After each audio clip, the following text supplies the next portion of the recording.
राधे राधे बच्चों, राधे राधे। श्री भागवत सार में 51 पापी प्राणी प्रेत बनता है, उनकी मुक्ति नहीं होती। 52 गाय श्रद्धा करने वाले के पितरों को मुक्ति मिलती है। 53 भगवान की सेवा करने के लिए हमारा साथ हुआ है, पति पत्नी ऐसा मानकर चले तो जीवन सुखमय होता है। अगर पति पत्नी दोनों धर्म के रास्ते चलते हैं तो वो घर स्वर्ग हो जाता है। अगर पति पत्नी दोनों चाहें सुबह उठे, नहाएं धोएं, पूजा करें, फिर अपने काम में व्यस्त हों तो वो घर स्वर्ग होता है। क्योंकि पत्नी को चाहिए, अगर पति नास्तिक है तो पत्नी को चाहिए कि पति को आस्तिक बनाए। ये नहीं कि अगर आस्तिक पति हो तो नास्तिक बनाए। पत्नी का धर्म होता है। हर एक ग्रंथ में आप देखना कि पत्नी चाहे तो भवसागर से पार लगा दे और पत्नी चाहे तो डुबा दे। पत्नी को ही घर की लक्ष्मी माना गया है। अगर पत्नी चाहे तो इतना में पूरा परिवार का पेट भर सकती है, और पत्नी चाहे ना चाहे तो अगर इतना भी दे दो, अगर 10 किलो भी दे दो वो भी थोड़ा, और पत्नी चाहे तो 1 किलो दे दो तो 10 जने का पेट भर देगी। क्योंकि अगर संतोष है हृदय में, पत्नी के हृदय में संतोष है तो अन्नपूर्णा उसके हाथ में है, उसके हाथ में अन्नपूर्णा का वास होता है। ये जरूर लिख लेना बच्चों कि जिसके दिल में दया और धर्म और दान करने की शक्ति हो, उसी के हाथ में लक्ष्मी और अन्नपूर्णा का वास होता है।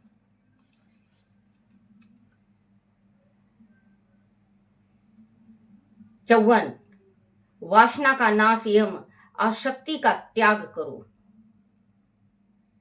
55 सहस्त्र कथित काम क्रोध लोभ मोह मद और अविद्या आदि ग्रंथियों से जीवन बंधा हुआ है। इसे गांठों से जीवन को मुक्त होना है। क्योंकि अगर हम गांठ नहीं खोलेंगे अपने भक्ति का तो हम भक्ति नहीं कर पाएंगे। क्योंकि शरीर में बच्चों कहते हैं शरीर पाप नहीं करता, आँख करता है। और बच्चों ये आप ने एक सुना भी होगा कथा कि एक ऋषि था, ऋषि बहुत तपस्वी था। एक दिन एक अप्सरा के वास्ते उसका थोड़ा सा मतलब आँख गंदा हो गया, तो उसको कईयन करोड़ों साल तक नरक भोगना पड़ा। तो अपना शरीर, हृदय और आंख और कान साफ रखो, जिसमें परमात्मा प्रवेश होते हैं। 56 धीरे धीरे स्वभाव को सुधारो। स्वभाव के सुधरने से भक्ति सिद्ध होती है।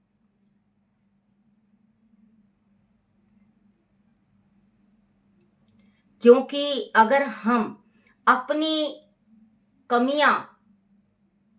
कमी दूसरे के ऊपर थोपें तो वो बच्चों ठीक बात नहीं होता।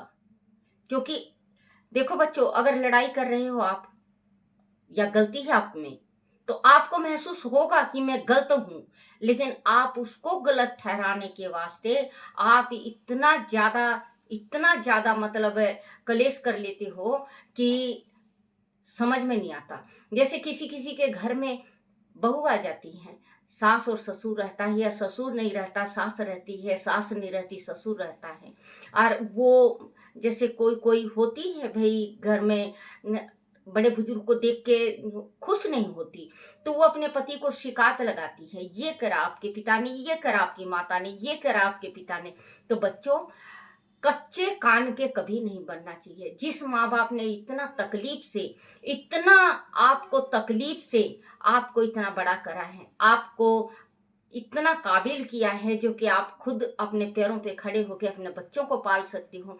वो एक माँ बाप, जो माँ बाप होते हैं उसके 10 परिवार, 10 बेटा बेटी होते हैं, वो उनके पेट पाल लेते हैं। लेकिन जिस टाइम बुजुर्ग होते हैं माँ बाप, जिस टाइम माँ बाप बुजुर्ग हो जाते हैं, वही बेटा बेटी इतने, मतलब वो बेटा बेटी अपने माँ बाप इतने भारी लगते हैं कि वृद्धाश्रम में डाल देते हैं, या रोटी नहीं देती, या पूछते नहीं। बच्चों, आज एक बात जरूर गांठ बना लेना, चाहे आप माँ बाप की सेवा कम करो, लेकिन आप सुबह जाते वक्त अपने माँ बाप का पैर छुओ और ये कहो, माँ खाना खा लिए, पिता खाना खा लिए।